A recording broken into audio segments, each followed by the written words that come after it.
Welcome to the deep dive.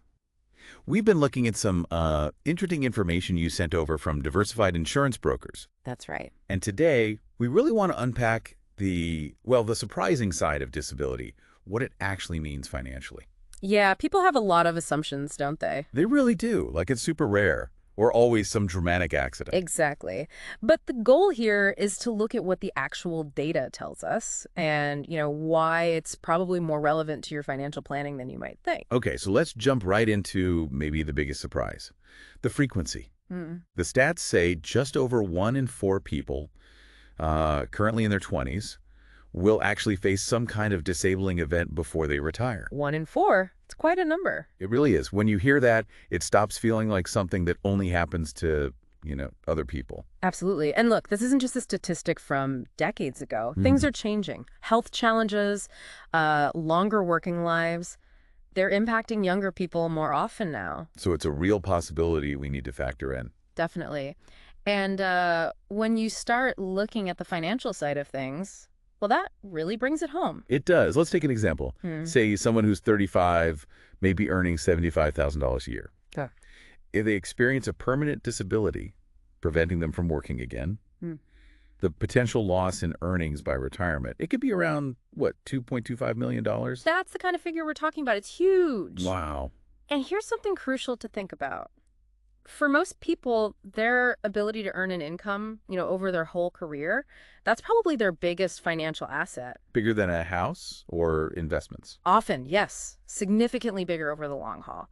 We focus on saving and investing, which is vital, but protecting the source of that money, your income stream, is fundamental. And a disability puts that entire asset at risk, like overnight. Exactly. It's incredibly vulnerable without some kind of protection. Okay, so we know it's more common than we thought, and the financial risk is massive.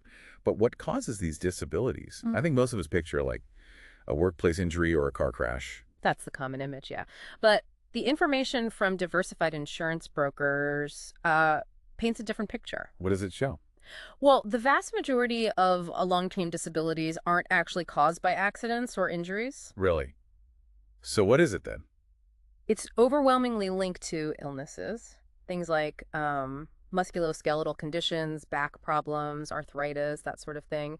Mental health disorders are a big factor too. Okay. And then you have things like cancer, heart disease, stroke, other circulatory or nervous system issues, stuff that can creep up unexpectedly. And these aren't just short-term things. No, not always. Yeah. The average length for a long-term disability claim is actually around 4 years. 4 years without your primary income. Think about what that would mean. 4 years is a long time to manage financially. Definitely sobering.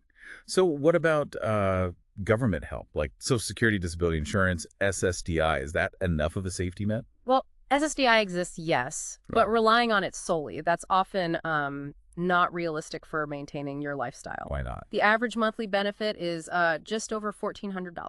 $1,400 a month. Yeah. Now, for most people, earning a decent salary, that's a pretty significant drop in income. It's unlikely to cover the mortgage, bills, groceries, let alone saving for the future. So it helps, but it probably won't replace your income adequately. Right. And there can be waiting periods and strict definitions, too. It's a safety net, but maybe not the one you'd hope for to maintain your standard of living. It really begs the question, how would you cover that gap? Which I guess leads us directly to the idea of individual disability insurance. Exactly. Based on everything we've just talked about, how common this is, the huge financial risk, the fact it's often illness, and that government help is limited, it really starts to sound less like a nice to have and more like essential protection. That's precisely the takeaway. When you understand the actual facts, the strategic importance of having your own disability insurance policy becomes much clearer.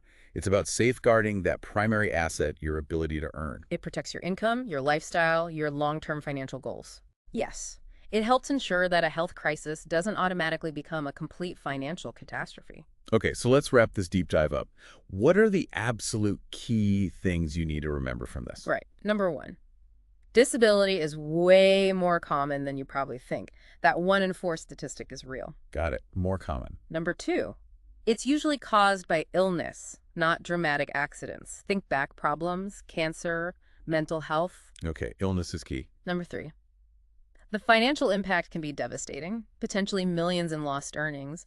Your income stream is valuable. Protect the income. And number 4, Relying only on government benefits like SSDI. Probably not enough to cover your needs. There's likely a big gap. Right. Good summary. This definitely gives us all something serious to think about. So here's a final thought for you listening. Take a moment and really consider what losing your income for months or even years would actually mean for you and your family. What would that look like financially? And then what steps could you maybe take now to protect what is likely your most valuable financial asset, your ability to earn that income? Thanks for joining us for this deep dive.